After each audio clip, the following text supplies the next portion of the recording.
जय मसीह आ नमस्कार सम्पूर्ण गोटे में आई हम फेर से पवित्र बाइबल से एकटा कथा लक उपस्थित भेल छी आ हम आशा करे छी कि अहाँ सबके ई नीक लागत आ परमेश्वर के बारे में जानकारी सेहो मिलत कि परमेश्वर पर विश्वास करे वाला पर कतेक परमेश्वर प्रेम करे छे कि केना के इजरायली सब वो निर्जन स्थान में भटकतो भी परमेश्वर ओकरा सबके प्रतिज्ञा के देश में पहुंचेने छे। आओ ऐसा आगू के कथा आई अपना सब सुनब आ देखब कि केना केना का इजरायली सब ओइ प्रतिज्ञा देश में पहुंच कर अपन जीवन यापन करे छे आ एकटा राजा के मांग सेहो कइने छे।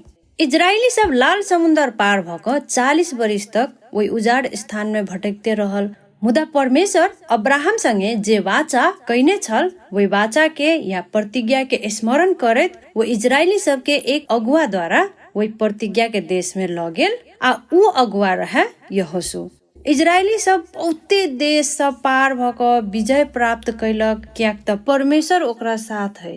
एहना करके वो सब प्रतिज्ञा के देश में पहुंचल आ वही देश में उ सब रह लागल। ओकरा सब के बीच में यहोशू आ गिदोन किछ दिन तक ओकरा सब के अगुआ बन कर रहल। तेकरा बाद किछ दिन सामुएल अगमवक्ता द्वारा नेतृत्व कायल गेल। ओइ समय में और राज्य में जाति सब के बीच में राजा राज्य करे छल, मुदा इजरायली सब के बीच में कोनो राजा नहीं छल। तही दुआरे इजरायली सब राजा के मांग कैलक परमेश्वर संगे आ ओ इजरायली सब ई नहीं बुझे छल कि इजराइल के राजा परमेश्वर स्वयं छे। इजरायली सब इहो नहीं बुझ सकलक कि परमेश्वर ओकरा साथ है आ ओ सब परमेश्वर आज्ञा पालन कैला के कारण हर चीज पर विजय प्राप्त करे छल। परमेश्वर से प्रार्थना कैला के बाद ओकरा सबके एकटा राजा देलक जेकर नाम रहे साउल। इजरायली सबक पहिलका राजा साउल है। परमेश्वर ओकरा सबके जे राजा देलक ओ राजा परमेश्वर के नहीं पसीन पड़े वाला काम सब कैलक।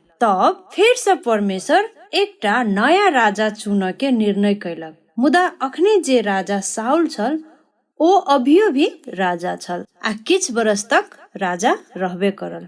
परमेश्वर के बात इजरायली सब लग आ इजरायली सब के बात परमेश्वर लग पहुँचावे वाला एक व्यक्ति रहे जेकरा सामुएल कहे छे। परमेश्वर सामुएल के कहलक राजा के बिना जानकारी देने बेथलेहम में जाओ आ वही ठाम एक व्यक्ति के बेटा सब में से एकटा के राजा बनाओ। तब सामुएल बेथलेहम गेल, परमेश्वर के लेल एकटा चरौना के तैयार कैलक आ ओ व्यक्ति अपन बेटा सबके बोलौलक। सामुएल जेठका बेटा के देख क ओकरे राजा बनावा के लेल चाहलक, मुदा परमेश्वर कहलक हम मनुष्य के बाहर के बात के नहीं देखे छी, मुदा हम भीतर के हृदय देखे छी। तहिना वही व्यक्ति के बेरा बेरी 7 गो बेटा आयल, मुदा परमेश्वर कहलक हमर चुनल व्यक्ति ऐ सब में से कोनो नहीं है। तब सामुएल वही व्यक्ति से पूछलक कि तोहर और बेटा हौ?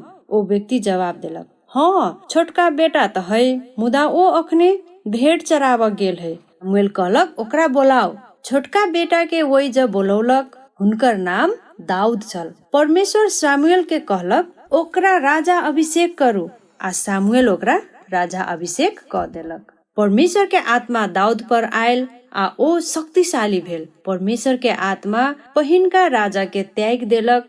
परमेश्वर के त्यागला के कारण पहिनका राजा साउल पर बहुत दुख कष्ट सब आयल। तही समय में साउल राजा के सलाहकार दाऊद के बारे में बतौलक कि दाऊद एकदम नीक संगीत बजाबैत छै, अहाँ के शांति मिलत।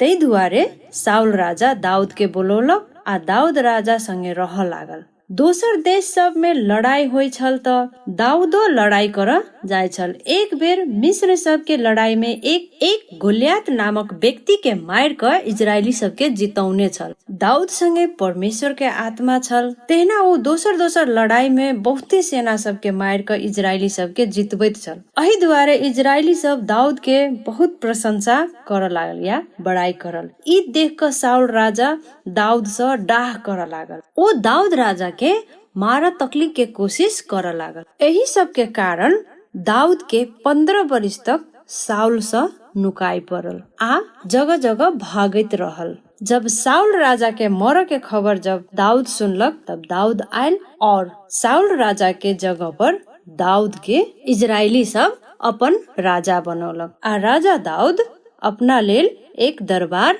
यरूशलेम में बनैलक। परमेश्वर सामुएल जी का दोसर व्यक्ति दाऊद लग पठौलक आ कहलक, दाऊद, हम तोरा जखनी तू छोटे छली तखने से चुन लेने छियो, तोरा सुरक्षा देने छियो आ तोहर शत्रु सबके नाश कैने छियो।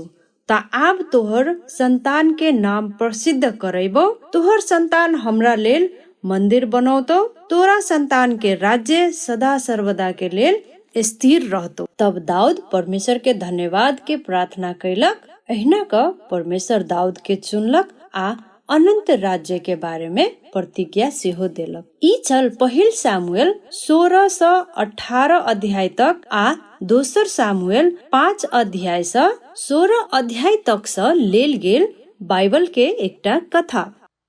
मित्र सब, आई के ई कथा अहाँ सबके केहन लागल? ई कथा से अपना सुन सीख सकै छी कि परमेश्वर के मार्ग पर चल के चाही, चाहे स्थिति कतबो कठिन होय। सच्चाई और सत्य के संग रहबाक चाही। दाऊद के जीवन में संघर्ष आ विजय के माध्यम से परमेश्वर के विश्वास आ मार्गदर्शन के महत्व देखबैत अछि। फिर से मिले छी एक नया कथा के संग, परमेश्वर के एक नया वचन के संग। तब तक के लागी संपूर्ण गोटे में जय मसीह आ नमस्कार। परमेश्वर अहाँ सब कोई के आशीष दे।